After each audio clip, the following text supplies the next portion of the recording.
Hi, everyone, and welcome to our webinar today. My name is Ken Bell. I'm the Vice President of Marketing for Simple LTC and for Briggs Healthcare. Thank you so much for joining us for today's training session, which is entitled Section GG Functional Outcomes, How to Get the Real Story. So today we're going to hear a story, and it's the story of functional outcomes. And as you probably already know, your own GG outcome measures already tell a story. But sometimes, if you're like me and you like to read novels, you know that you have to dig deeper into the characters and the plot and the structure in order to really understand what's happening. And so that's what today's webinar is all about. What story are your GG outcomes telling? And then how do you understand that story? So we're very excited to partner with QRM, Quality Rehab Management, for this webinar. And today, they'll help you discover how to uncover the real story behind your publicly reported GG functional outcomes, including touching on how the new function score report from Simple LTC can help you easily identify negative GG outcomes and address gaps in quality care. So before we get started, just a couple of quick housekeeping items. For Q&A, for questions and answers, you can ask a question at any time during the webinar. Just type it into the Q&A box on your webinar panel. And Melina, as usual, is with us from Simple LTC today, and she'll be monitoring those questions as they come in. And then our speakers will cover as many of those as possible in our Q&A section at the end. And also just note that you can upvote questions and comment on questions that other people ask, and sometimes that helps us know what questions are the most relevant. And also regarding handouts, they are currently available if you'd like to download them.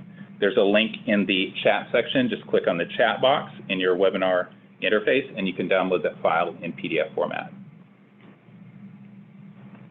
Now I'd like to introduce our speakers. First, Susan Krall is the Chief Strategy Officer with QRM. She has more than 30 years experience in multi-state post-acute rehab management. Her clients include skilled nursing facilities and CCRC campuses all across the U.S. And at QRM, Susan works with clients to create strategies to improve outcomes and patient satisfaction in today's value-driven and person-centered environment. Also with QRM today, Casey Lee is with us. She's the Director of Quality Improvement and Education at QRM. She's a physical therapist and holds a doctorate degree from Medical College of Virginia. She's dedicated her entire career to post-acute and long-term care. And at QRM, she analyzes publicly reported data and post-discharge outcome trends to drive education and clinical initiatives for in-house rehab teams. And finally with us today is Corey Pauley. Corey is the Director of Product and Software Engineering here at Simple LTC, where he oversees the product roadmap and software development. And as the primary designer of Simple Analyzer, Corey has in-depth knowledge of therapy measures, as well as how to get the most out of analytics tools. So again, thanks so much for joining us today. And with that, I'm going to go ahead and turn it over to Susan Krall to get us started. Great. Thank you, Ken. Thank you for those of you listening in. Whether today or at a later time, we know that your time is absolutely precious right now. We want to share with you today the story of outcomes, as Ken mentioned. We know that CMS continues to drive value versus volume. And in this equation of value, functional outcomes are front and center. Outcomes across every post-acute setting are being monitored with the same functional questions being asked and submitted to CMS with each assessment. To set the stage for today's story, we have our usual cast of characters, which are our residents that we serve and care for. And we have an audience, of course, which is our community, our referral sources, CMS, and all of our other payer sources. The setting and the plot. Something has happened in our character's life, which has changed it dramatically. They are now under our care. Can we regain what they lost? The conflict. In our story, conflict is rising often because we have so many different writers, so many different pieces of information gathered from so many different sources in different various ways, written in our medical record as our character's story evolves. What's the resolution?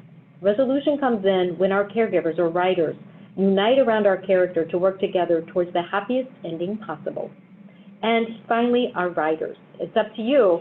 The story unfolds from beginning to end, captured in the writing of our interdisciplinary team members, then published via our MDS to our audience, thus telling our story of outcomes. I'm so happy to introduce to you Casey Lee and the Simple LTC team who have prepared today's presentation for you. Casey, I'm turning it over to you. Thanks, Susan, and thank you so much for joining today. I'm so excited to share on this topic. GG really has been my passion project for over a year, and I get to share my knowledge from the past year with the writers, with all of you who are writing this GG outcome story. Your voices are strong and powerful. But I want to share a little bit of my story. So I am a physical therapist by trade, and I would describe myself as a proud and loyal PT. I love my practice. But even further than that, I love my practice in skilled nursing and long-term care. I've been in this setting for over a decade, and I know my story. I know my outcomes. I've seen the success. I've seen the impact of what we do and how we improve our patients' outcomes. And so when I started looking at our actual GG outcomes, I was pretty shocked, but I did assume that I knew the story. And if you're like me, maybe you assumed it too, and for that reason, this became my passion project. And so I'm going to continue to educate and drive these outcomes until we get this story right, and we will, but we've got to know the story that we're telling. Let's get to the next slide. All right, we have some objectives today. The ultimate goal, though, is if after today you are driven to look at your story, to look at your outcomes, then I've accomplished the mission of this session. But we do have some other objectives. We're going to describe how and why Section GG functional outcomes are collected, reported, and trended. We're going to review how to collect and analyze your story step by step using a method that I created a year ago. And we're going to use that through an actual case study and determine what story does this case tell us. And I'm going to share some data from the last year on some bad stories, some trends of some stories that I've come across, and some potential resolutions if you've identified this story too, after today when you look at your story and your outcomes. And then I'm really excited at the end to introduce and navigate Simple's new functional scores report that they actually created to address this problem so that you can easily analyze your outcomes, review your story, and determine, is this right? And if not, how can I fix it? So we're going to walk through this story chapter by chapter, and let's start with the story's writers. Let's meet the writers. Chapter 1, we are writing our own story. I think Susan really hit on that. We are all writing this outcome story. And for all of the writers out there, if you're not using currently the RAI manual, the Resident Assessment Instrument Manual, as your script, then I would encourage you to bookmark it. I like paper, print a copy of this chapter of the RAI manual because it takes you through step by step how to assess all of the items in this section.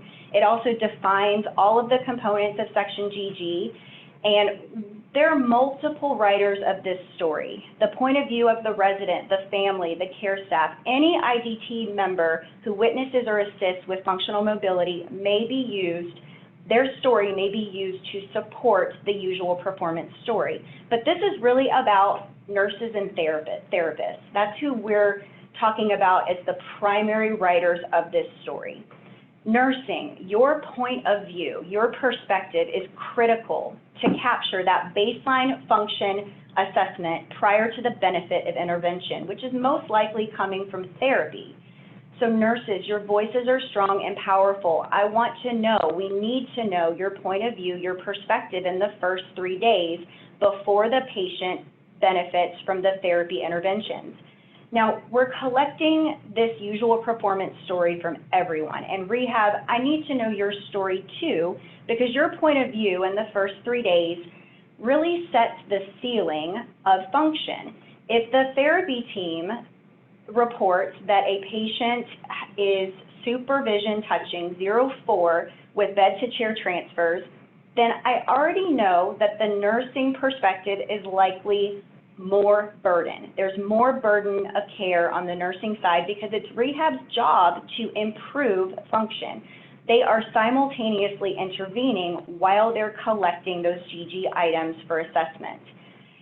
So nursing, please, your point of view, your voice is so strong.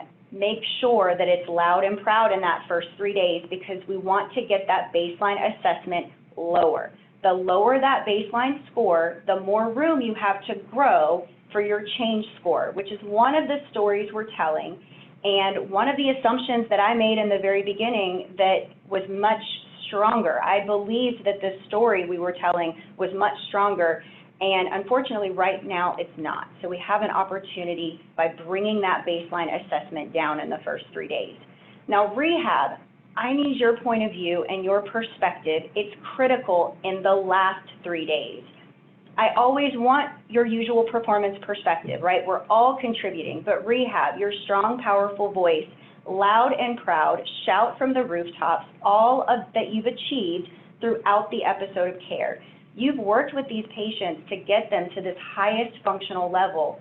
We don't want to underreport. If you underreport, you're not highlighting all of the great things you've done throughout the episode of care.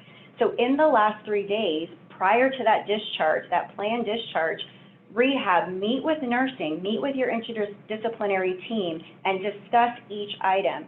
If rehab has achieved shower bathing at independent levels, that's wonderful. If it conflicts with what nursing is reporting, that's an opportunity to educate and increase the transition of care to that highest level of function to all of the caregivers who work with the patient. So lower baseline assessment scores, nursing, we need to hear from you. Higher discharge performance levels, rehab, we need to hear from you. So therapists, this story is being graded. So we're looking at our change in performance and our discharge performance. So it really is the therapy report card. And I've been calling GG the therapy report card for a while because it really is. The patients that are being calculated for the QRP measure are patients who have minutes in Section O. These are therapy patients. CMS recognizes that some SNF residents may receive skilled care, but not physical or occupational therapy services, and these residents are not included in the QRP measure calculation. So it really is the therapy report card. Patients who have therapy throughout their episode of care are being graded. We have to get this right. And just kind of a post-training book club discussion, if GG is the therapy report card, the change in function score, and the discharge performance scores, if that's the report card, then the final exam that we don't have a date on yet, we don't have an examination date, but it really is the final exam, is the achievement of the established and care plan GG goals. From the very beginning, we established patient-specific goals that were based on the patient's characteristics and the patient's discharge plan. And if we're not meeting those goals, there should be a lot of questions about why. We intentionally set these goals, and we should be meeting them, and that's really the next part of this whole outcome story. And it's currently not a part of your QRP measure. The actual achievement of the goals is not being calculated. It doesn't hurt you. It doesn't help you right now. But what is it being used to do? It's being used to tell a story about whether or not we collaborate as a team to achieve the goals that we set for our patients. So that would be the next step moving forward. All right, let's meet the characters of this story and our audience. The central character is each individual unique patient, the functional improvement story from admission through the planned discharge. Each patient should have unique individualized goals that we've selected as a team are most appropriate based on that patient's characteristics and their discharge plan. So who's our audience? We have a lot of people reading our story and making decisions about our industry based on this story. So Medicare, of course, is looking at our story. It's being used for measurement in the quality reporting program. We also have our public audience. Our consumers of healthcare are reviewing this. This is now going to be something they can use to make decisions about their care. Partners, including hospitals, ACOs, education institutions, financial partners, and beyond. We want the public to to see our quality functional outcomes. We want to tell the story that's true, that I know is true, that we all know is true, that we improve our patients. We don't have negative outcomes, but that could be what they see if that's the data that we're reporting. All of us are reviewing this. All post-acute care providers are reviewing the GG outcomes because we're all speaking a universal GG language. So whether it's inpatient rehab or home health, we're all speaking the same language. So we're being compared to each other. And inpatient rehab and home health, they've been using outcomes a bit longer than we have, and they are not reporting negative outcomes. So it is critical that we understand this and we start reviewing our storytelling and ensure that it's accurate and it's painting the best possible picture. And I don't anticipate that our outcomes would be the same or better than inpatient rehab or home health, but I don't believe that our outcomes are negative. And I think that's where we really need to look moving forward. All right, so chapter 3, what's our setting and our plot?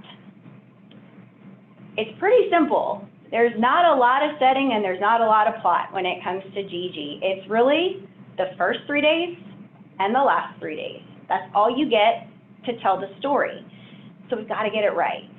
So the assessment of admission performance is usual performance in the first 3 days. It reflects the resident's true admission baseline prior to benefiting from intervention. I think it's really important also to note that you can't change your story. An IPA, an interim payment assessment, will not change your baseline assessment for outcomes. It will not change your goals that you're accountable to as an interdisciplinary team. The IPA, which you will collect GG for, is for payment only. It will not impact your quality. So we've got to get this admission performance right in the first 3 days. And then on the flip side, we've got our discharge performance score, usual performance in the last 3 days. And that's based on the clinical assessment of the resident's performance that occurs as close to the time of discharge from Med A as possible. It must be completed within the last 3 calendar days of the Part A stay. You get one chance in the beginning to tell the true story, and you get one chance at the end to tell the true story. There's no more COT, 14-day, 30, 60, 90. There's nothing in between to change the story that we're telling on outcomes. And so we did recognize this as an opportunity. Over the last year, I've been collecting and analyzing this data and seeing that we have an opportunity to tell a stronger story. And so we created at QRM a tool for our clients to use, which we've shared in the, along with the slide deck, the Interdisciplinary Team GG Usual Performance Log. And that's a lot of words, and so we narrowed that down into the GG uplog, Usual Performance Uplog. So one-page document, front page is admission performance first 3 days, back page is discharge performance last 3 days. And it gives the team an opportunity to collaborate and discuss on every single item in GG. For the admission performance item, we've asterisked the items that correlate to the PDPM case mix groups. And you have a scoring table at the bottom to calculate your PDPM case mix groups for PT, OT, and the nursing components. Now, I don't love this part of the scoring system where you have a PDPM scoring system and then your quality system is different. Okay, Medicare didn't ask my opinion on this, but I think it's very confusing. So just be aware that your PDPM scoring construction, a 4 is a 3 is a 2.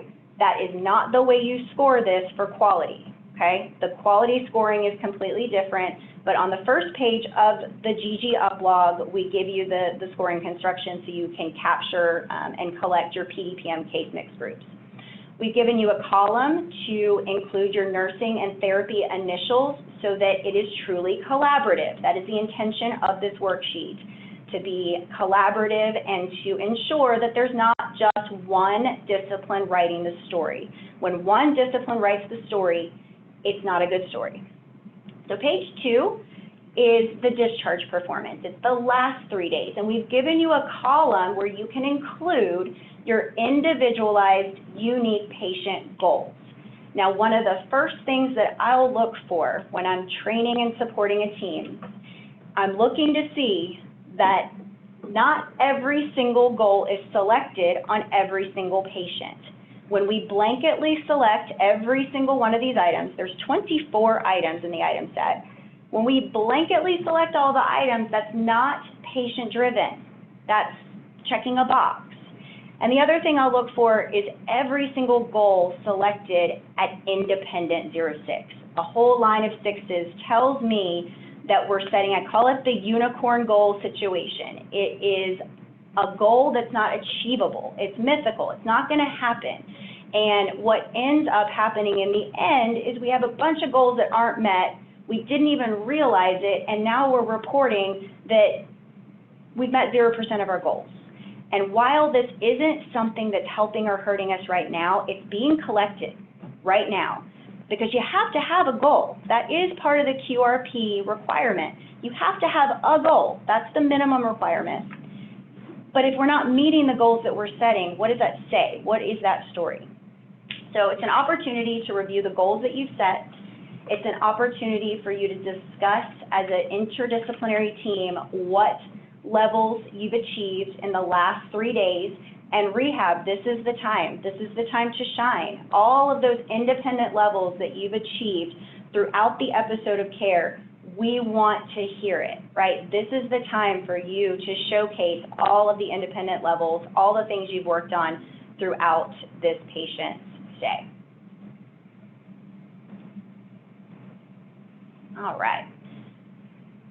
So what's the conflict? I think I've talked quite a bit about a few conflicts, but let's really dig in. The conflict that I identified right from the beginning was I assumed I knew the story, which I assumed was great because I've experienced great. I've experienced patient success. I've seen it. I've witnessed it.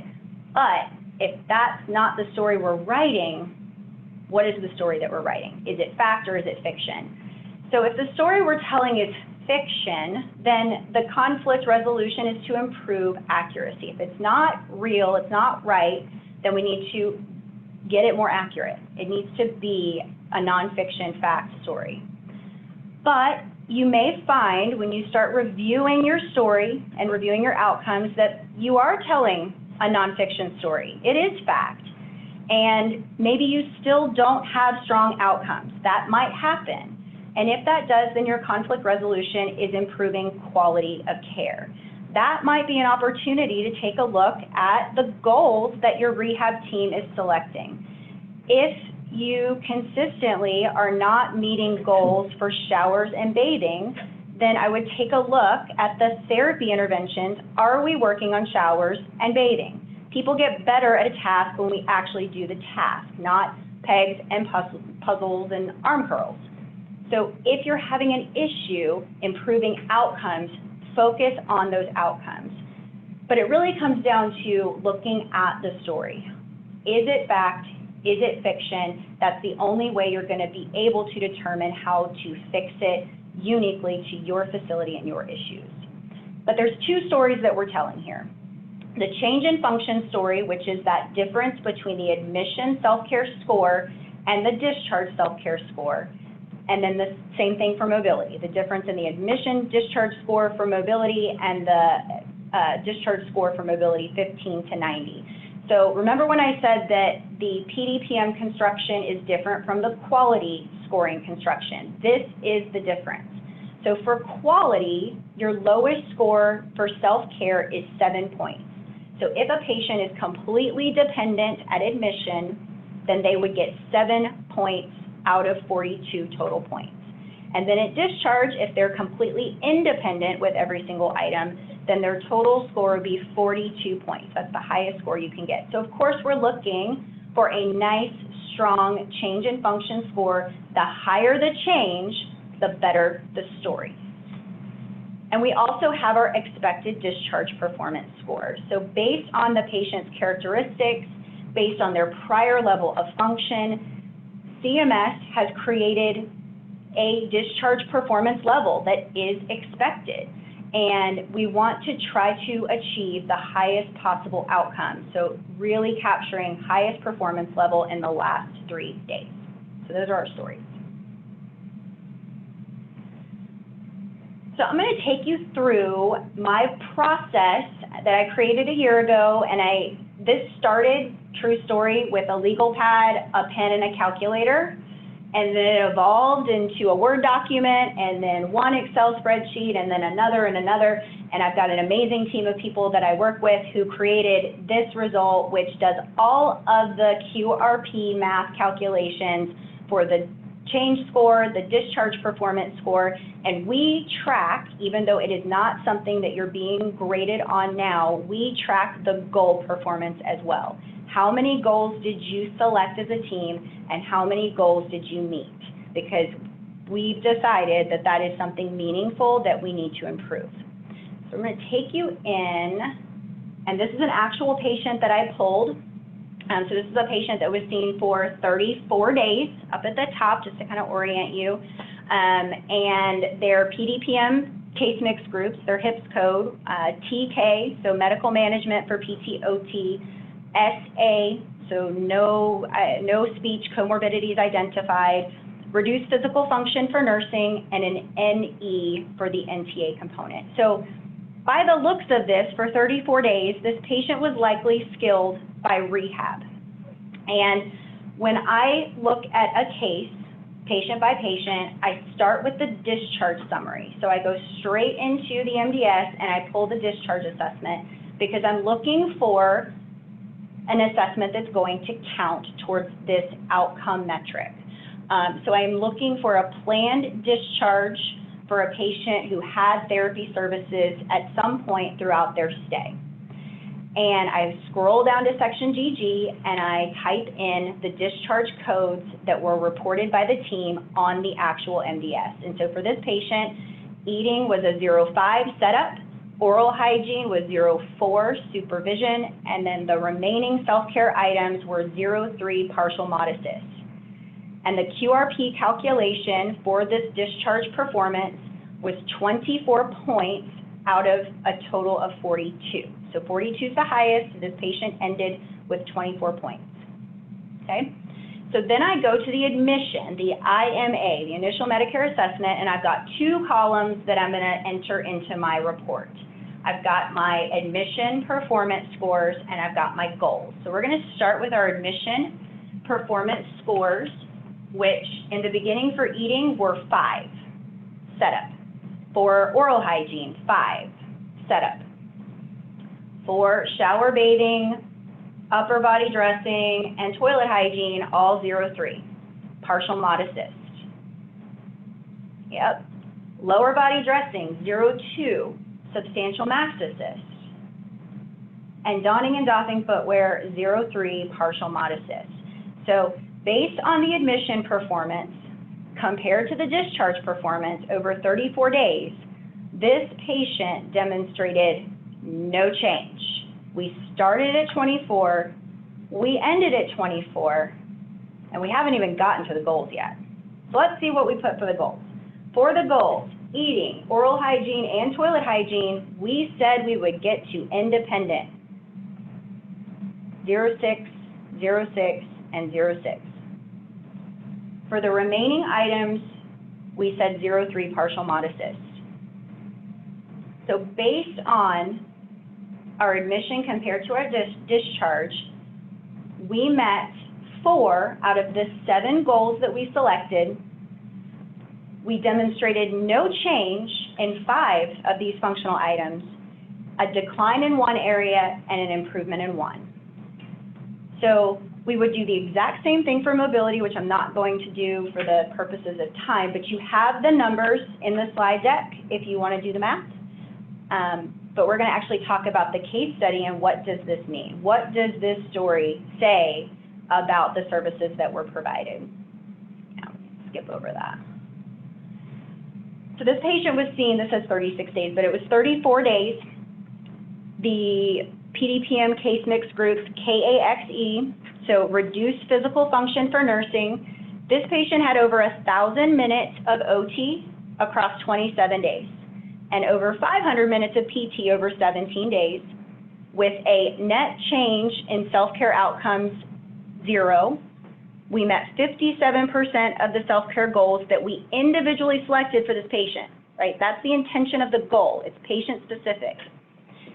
For the outcomes, we actually showed a decline. So if you look at the slide prior, we don't have to go back to it, but it's a 6-point decline.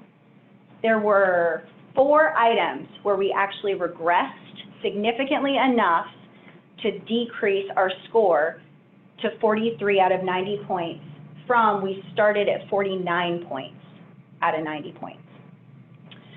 So here's the story. If we're just looking at data, we're just looking at the outcomes, Mr. GG was a 74-year-old male, this is all data that we can pull, who admitted to Sun and Fun Rehab following an acute hospitalization for pneumonia. The pneumonia was resolved before he entered the SNF, but the patient required skilled rehab to improve function to be able to return home with caregiver support. So after 36 days of rehab, we improved in 2 out of 24 areas. We didn't change at all in 17 areas. We sadly declined in 5 areas, and we only met 63% of the total goals that we specifically hand-selected for him based on his presentation and plan. Do we like this story? And unfortunately, I just see it over and over again. But there's lots of resolutions, lots of solutions to this problem. So the conflict drives our resolution. So I've identified kind of 3 main conflicts that I see a lot. And if when you pull your outcomes, you look at your story after today, which again, I hope you do, that's the ultimate goal, that you're motivated to look at your own story. If you identify that any of these 3 conflicts are true for you, we've got some resolutions that may help. So number 1, whether it's fact or fiction, right, you'll have to determine that. But if your baseline admission scores are too high, it might be due to the GG story is being written by Rehab. It's coming from the therapy eval. And if that's true, it's going to be higher because Rehab often intervenes simultaneously while they're assessing. And the definition of that baseline assessment is pre-intervention, before the benefit of intervention. Another item that might be causing this conflict, this issue, is that the GG language is not clearly understood by the people who are writing the story. There's a lot of languages out there. It gets very confusing. We've got section G, and that's a language, and we've got GG, and that's a language, and Rehab, we have our own language. So make sure that the writers of the story understand the language, print or bookmark or download a copy of the REI manual. That has all of the language available, all of the definitions. I would use it, bookmark it, highlight it. Assumption of specific items. I see this quite a bit too, particularly for eating, oral hygiene, and rolling right and left, where we assume that the patient is a particular level. Like I see that eating and oral hygiene get coded the same all the time. I see that the rolling items get coded the same as supine to sit, sit to supine. We don't want to assume that because a patient does one task with one level of assist that it's going to be the same across the board. So assume nothing and assess all performance items.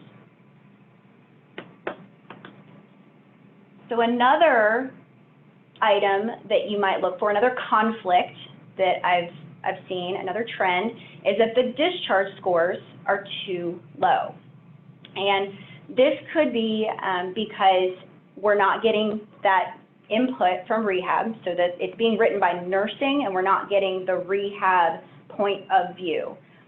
So I'll see this a lot where I'll review the discharge scores, they appear low, I'll meet with the Rehab team, and they'll shake their head and say, no, that patient went home independent. We were independent. Check my discharge summary. And sure enough, we checked the discharge summary, and therapy has reported that this patient was independent. But that's a collaboration issue. So we need to meet in the last 3 days to clear up any collaboration problems, any discrepancies. We want to clear that up in the last 3 days. GG items are not addressed or discussed routinely during the weekly rehab meeting. Again, it goes back to if you're not working on showers and bathing, you're not going to improve showers and bathing. So you got to work on the task to improve the task. So if that could potentially be a quality improvement opportunity. GG performance is not a focus in the last 3 days. I see that as well. Kind of goes back to if you're not working on the task, it's not going to get better. If you're not focused on these items in the last 3 days, if you're not aware of the goals, the items that have true goals assigned to them, you're probably not going to demonstrate strong outcomes. So making sure you're always circling back in the last 3 days, reviewing your list of goals, reviewing where you started so you can focus on making an improvement across the episode. That's really important. GG items not assessed yielding a score of 1. Yeah, this is a big one, particularly for the mobility section, the walking items, the step items, 1 step, 4 step, 12 steps. I see frequently that these items are skipped, and often skipped when they're not assessed in the beginning, but just skipped in general. So NA, 09, 88, 10, which would yield a score of a 1 at the end. We don't want to do that because if the patient is going to be going home into the community, and maybe they don't have a step at home, but we still want to assess it because that provides an opportunity for us to educate the patient and the family on what they're going to need when they go into the community. You don't have a step at home, but we're going to test it here so that you know how much help you're going to need to prevent an issue, prevent a rehospitalization from a fall or from an injury. And that ensures that we're capturing all of the assessment items in the end so that we can capture that strong performance score and demonstrate that true change in function. And then finally, just when you have every single goal selected, number one, it's not patient-driven. If we're picking 24 goals on every single patient and every single goal is set independent, the unicorn situation, if we're doing that, that's not patient-driven. That's not patient-specific. That becomes blanket check a box. And that runs the risk of not meeting well over half of the goals that we're setting for our patients. And that's what I see often. We're meeting less than half of our goals as an industry in GG. And while we're not being scored based on it, it's not something that's part of our trending, it is something we should be aware of. So select goals that are patient-specific based on the patient's needs. Where are they going? What do they actually need to work on? And that will narrow the focus of the interdisciplinary team on those items. If you have 3 items to work on as a team, you're going to achieve those 3 items versus working on 24 items all set at independent when the patient is likely going to discharge at a lower level of function. So we want to be realistic, achievable, patient-centered goals that we're talking about every single week and definitely in the last 3 days. All right, so I went through my process of collecting one case, and I'm so excited to show you guys what Simple has created. Corey and Ethan and their team, they've created a report for their analytics users. So if you're an analytics user, you have this report available right now. So you'll go to your analytics tab. Great, thank you.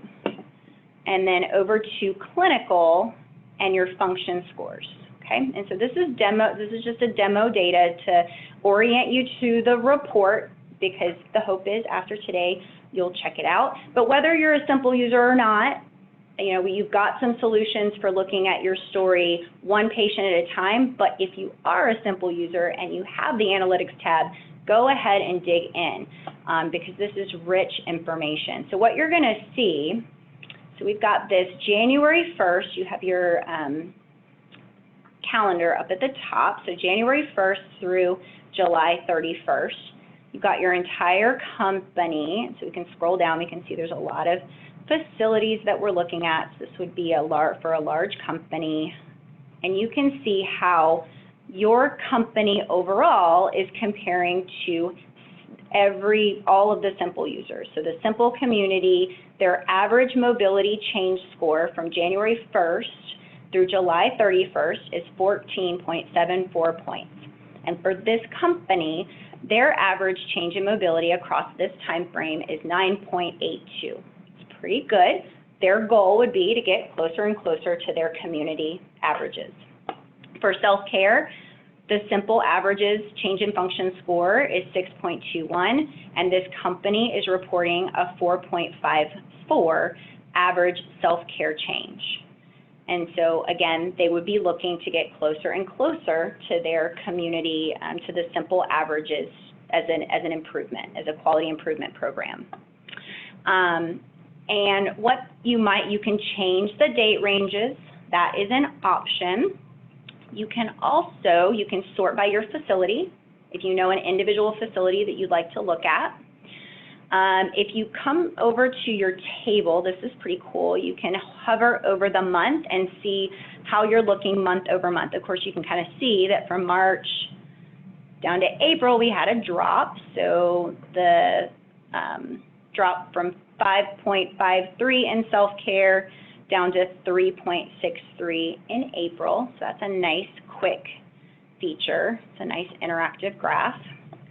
But what I really like, I like a lot of things. There's a lot of things that I like here. Number one, I like that I don't have to do this one patient at a time. That's really helpful. But regardless, we need to know our story. So if you're doing it one patient at a time, that's fine. But if you have access to this, check it out. But you're going to want to go to your average deltas down here at the bottom. And if you click twice, it's going to sort by your lowest performers, okay? And so this is going to stand out to me. This is part of I definitely want to know and drill down and dig into each patient that contributed to this story. Because these facilities, these top, 4 facilities, over a pretty large window of time are demonstrating a negative mobility outcome. And I want to know why. So I would go in and I would click each individual facility and I would identify the patients that were included that contributed to this negative outcome. And then I would do the exact same thing for my self-care scores. So I've got 3 facilities that have a negative self-care outcome. And so I would dig in and identify which patients contributed to those measures and educate and support my team on whatever my findings were. Is this a fiction story? Is it because my baseline's too high and my discharge is too low? And really what I need to focus on is using a tool like the IDT GG uplog and work on improving accuracy. Maybe that's the issue. Or is it this really happened and this facility needs to focus on those functional items versus pegs and puzzles and arm curls.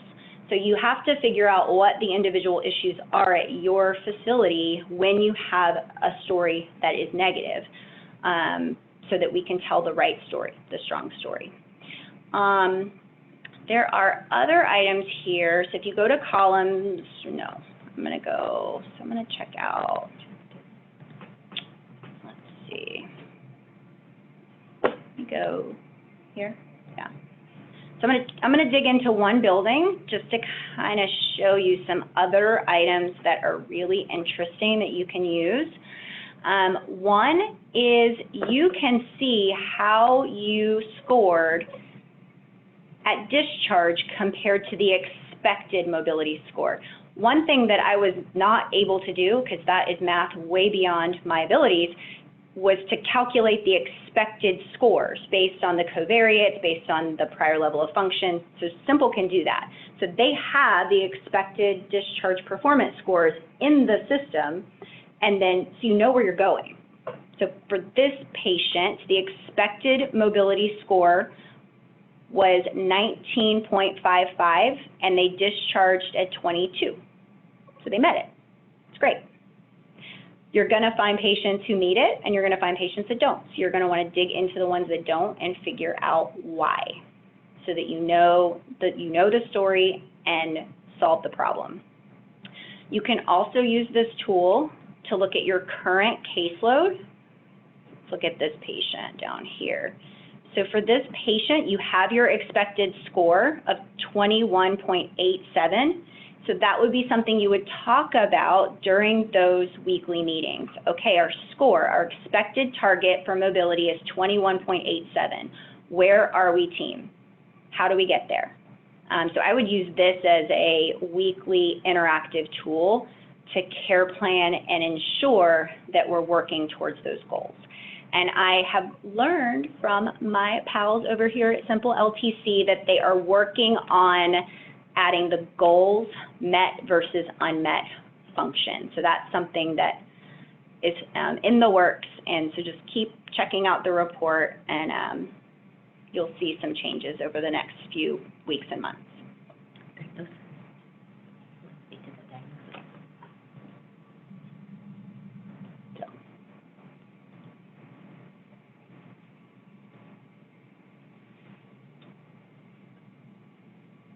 And again, I just want to thank the crew at Simple, Corey, Ethan. I know there's a lot more people involved, but thank you so much, because it really was challenging looking at this one patient at a time, and now we have a much broader scope.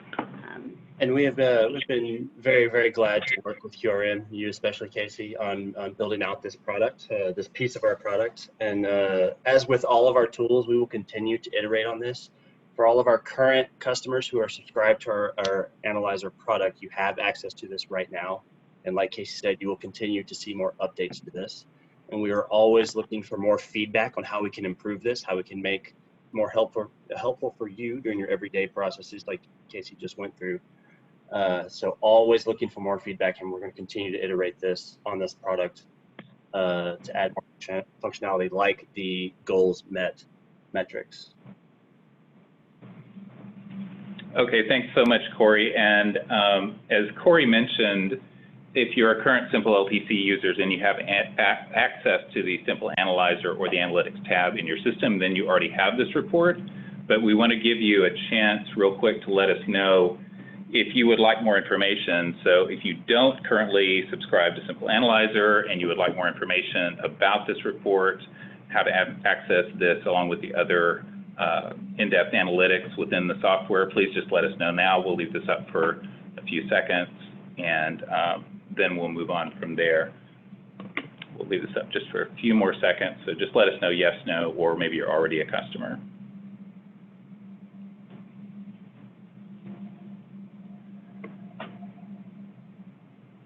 Okay, all right, thanks so much. I'm going to end that, and then we are going to move forward just a little bit of information about QRM.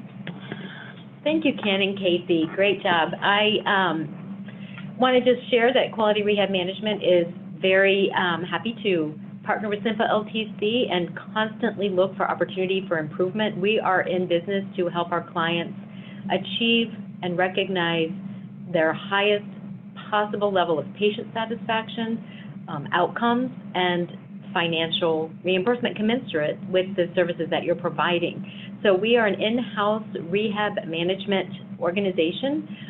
Clients hire the therapists, and we manage them from our team of rehab specialists that have been in this long-term care business our whole entire career and are passionate about helping each and every one of you be successful. So we have our info at qrmhealth.com website up there, and we would love to hear from you if we can help in any way, and are happy to answer any questions you might have here or later. I'll turn it back over to Simple. Okay, thanks, Susan. And we're going to jump into Q&A here in just 1 second, but I want to give you a chance to, if you're interested in learning more about QRM and their services and expertise, please let us know now. We'll leave this up for a few seconds. And as I mentioned earlier, Melina has been collecting questions as they come in. I know we've gotten dozens of them, some of them pretty in-depth. So why don't we go ahead and start on Q&A. And Melina, what's our first question? Our first question is from Lisa. Lisa asks, can you explain again what you mean by lower baseline GG? I'll take that one. Thank you so much, guys. So as Casey said, when we get that baseline and discharge GG score, it has got to follow the REI manual guidance. And it's very clear in the REI manual that we've got to capture usual performance, not just what that therapist might find in that eval, and that's a one-and-done snapshot and not a true representation of the amount of help that the nurses on the floor are having to provide that patient as a true baseline. So when we see a really high baseline and know that the patient admitted much lower than that, we have a communication breakdown. We have a lack of gathering accurate information. So our whole purpose here is to support and facilitate the gathering of accurate, true baseline and establish great communication and collaboration all through the stay so that by the time the discharge occurs, the entire team is on the same page and knows what that patient is able to do, sees it, it's written in the medical record, and captured and published in that NDS. So it's all about true, accurate, usual performance according to that REI manual. And frustratingly, we find too often there's a big discrepancy between what's written in the medical record in different pieces of it versus what's captured on the NDS. So we really want to make sure we foster that communication and collaboration. I hope that helps. Casey, is that anything else to add to that? Beautiful. Okay, great. Great, thank you. Our next, actually we got two questions from Donna. The first question is, if residents are being discharged prior to meeting their goals, i.e. managed care residents who are cut by the insurances, should the MDS be coded unplanned? So the most important thing there is that when we know that we have a very short length of stay, oftentimes managed care companies do dictate to us our length of stay. Our goals have to be established appropriate to that.